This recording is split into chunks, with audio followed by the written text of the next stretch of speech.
Hello students, today we are going to discuss about pollination and fertilization. So in the previous chapter of flower, we have studied that the stamens of a flower, they are the male parts, or we can say they are the male organs, and the anther of these stamens, it produces a powdery material, powdery substance which we say as pollen, and these pollens, they consist of small particles. These particles are known as pollen grains, and in each pollen grain there is a nuclei present, and that nuclei, they participate in the process of reproduction. So for starting this process, the formation of seeds and fruits, the first step is that the pollen grain should reach the stigma. So how this should be happen? It may happen in three principal ways. So what are those three ways? First is autogamy, geitonogamy and allogamy. What happens in autogamy? Auto means self. Okay, so in this type of pollination, or is this type of process, the pollen of the same flower, it has to fall on its stigma by itself, as it is a self process. Okay, so the pollen of the same flower, that means pollination, it is being done in the same flower. So pollen of the same flower, it may fall on its own stigma by itself. So that is known as autogamy. Now the second is geitonogamy. That means another flower of the same plant. Another flower of the, that means pollen of another plant. Pollen of another flower, but plant should be same. It has to fall on the stigma. There is no different plant.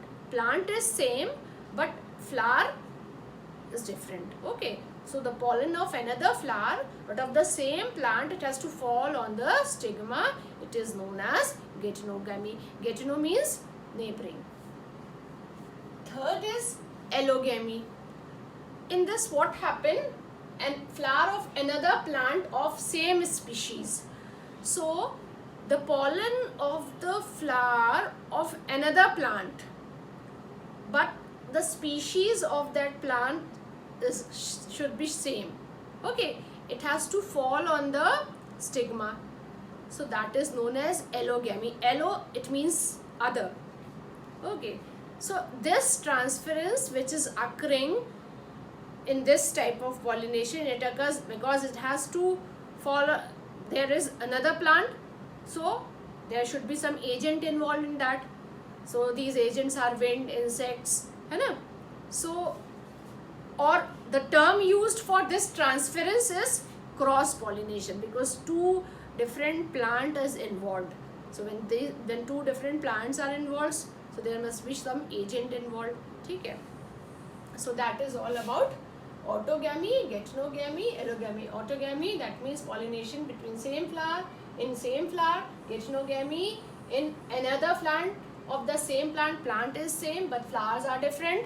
Next is allogamy, that means pollen of a flower of another plant of the same species. Species should be same but flowers may be different. Okay, plant may be different. Now first of all, what is pollination? Pollination, it is a process of transference of pollen grains from anther to the stigma. Okay? Pollination is a process in which transfer of pollen grains takes place from. Topic is kinds of pollination. Okay, so there are two kinds of pollination: self-pollination and cross-pollination. So what happens in self-pollination? It is the transference of pollen from anther to the stigma of the same flower. Same flower which we have seen in autogamy. Self-pollination, it is also known as autogamy. Okay, or we can say to the stigma of another flower of the same plant. To the stigma of another flower of the same plant. Here what happens? Plants are same. Okay. So self-pollination, it is the transfer of pollen grains from the anther to the stigma of the same flower or to the stigma of another flower but of the same plant. So pollination between flowers of the same plant, it is considered as self-pollination. Okay. On what basis they are considered? That means the general qualities or features of any one plant, they are same in the different flowers which are born on it. We can see in some rare cases, such as in pansy flower, what happens? Flowers, they grow close to the ground level and they do not open at all. So that is known as cleistogamy. Cleisto means closed. So here the anthers and stigma, they lie close to each other. Okay, they mature at the same time and self-pollination is assured, but they do not open at all. Okay. Now the question comes ki when can self-pollination occurs? Self-pollination can occur in bisexual flowers. Bisexual flowers, that means the flowers which are having both male and female organs. Or it can also occur in some unisexual flowers also, where both male and female flowers, they are born on the same plant. So to ensure this self-pollination, it is very necessary that the anther and the stigma of a flower, it should mature at the same time. Or if the flowers are unisexual and they are born on the same plant, then they must also mature at the same time. Okay, so this thing should be taken into consideration. Now next is, what are the advantages of self-pollination? First advantage, for self-pollination, the flowers need not to be large and showy. Okay, scent and nectar need not to be produced by flowers, because pollination, it is done in the same plant. Okay, parental characters are also preserved. No new varieties are there. Same parent, same plant is involved. There is no wastage of pollen grains because no agents are involved in that. So small quantity of pollen grain is also very sufficient. Now next is disadvantages of self-pollination. What happens when continued self-pollination takes place generation after generation? It may lead to weakening of the variety of the species. So in this, when the seeds are produced, they are of poor quality and it gives a rise to less vigorous offsprings also. Another drawback is that weaker or defective varieties of this of these varieties of breed, it can't be eliminated. Third is, it doesn't yield any new variety. The genetic traits of the same plant with no changes there and without any intermixing, they are passed on to the next generation. So there is little chance for improvement in the coming generation also. So those are all the disadvantages of self-pollination. Now second kind is cross-pollination.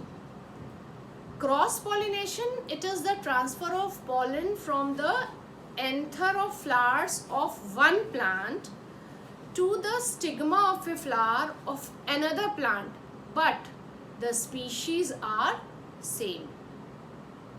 Transfer of pollen from anthers of flowers of one plant to the stigma of a flower of another plant, but the species should be same.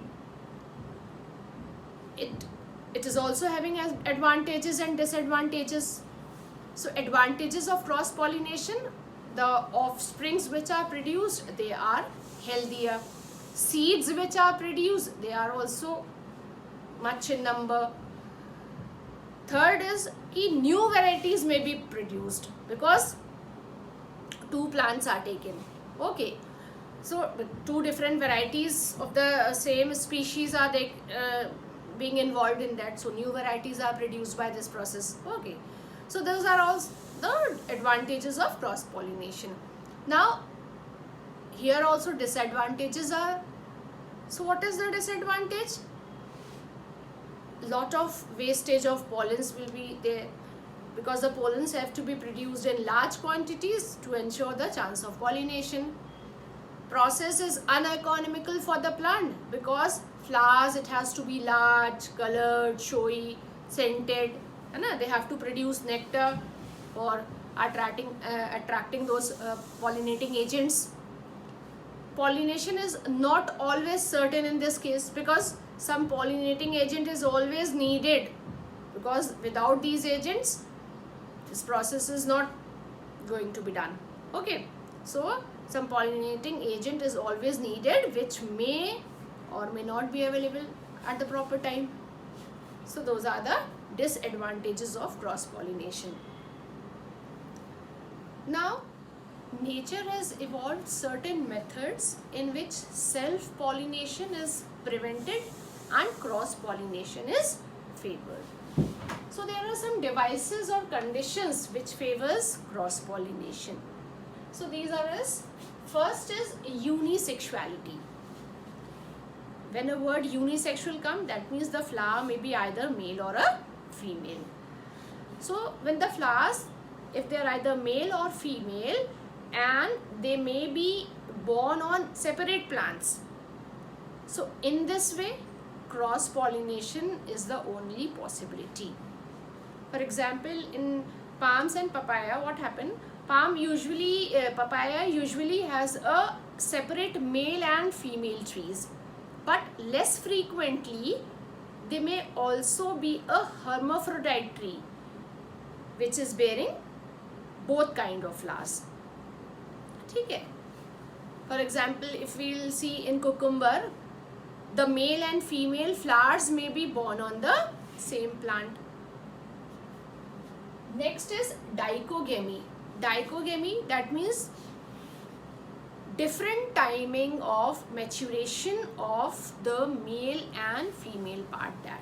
That means androecium and gynoecium. What happens in, we'll see in many bisexual flowers, the anthers and these stigma of the same flower, they mature at different times. So when these parts, they are maturing at different times, then there will be no possibility of self-pollination. The only chance is left, that is cross-pollination. So what happens in some plants, anthers of the flowers, they mature earlier than the stigma. So that is known as protandry. That means anthers, they are maturing earlier as compared to that of stigma. Then protogyny. What happens in some plants, stigma of the flower, it may mature earlier than the anther. That is protogyny. Okay? Or so in these type of cases, the only possibility left is cross pollination. And we know for the process of self pollination, both the parts should have to mature at the same time. Okay? Now third is self sterility. Self sterility is a condition in which even if the stigma has received the pollen from the anther, the pollen fails to undergo the growth. So in such cases, what happens? Only the pollen from another plant of the same species can complete the process. Okay. Self sterility, it is a condition in which if the stigma, it has received the pollens from the anther of the same flower, then after the pollen, they are not able to undergo the process of growth or pollination. So at that time, what is the thing left is that only the pollen from another plant of the same species can complete the process of setting of the seeds. It can happen in ray florets of sunflower, etc. Okay. Now the next one is hercogamy. Hercogamy, sort of some barrier, mechanical or structural. So we have seen in some plants, pollen of the flower, it cannot reach the stigma of the same flower. So when pollen of the flowers cannot reach the stigma, then after self-pollination will not happen. So in that case also, cross-pollination is the only chance left. For example, what happens in stigma, a hood type of structure is present. Okay, so when this structure it covers the stigma, then pollens will not be able to land on that. So it is a type of mechanical barrier. Now another method is heterostyle. In this, the stigma and anther, it grow at different heights. So when these parts they grow at different height, it will also not favor the process of self-pollination. Here also cross-pollination is the only chance left. So these are all the conditions, or we can say method, which is favoring cross-pollination.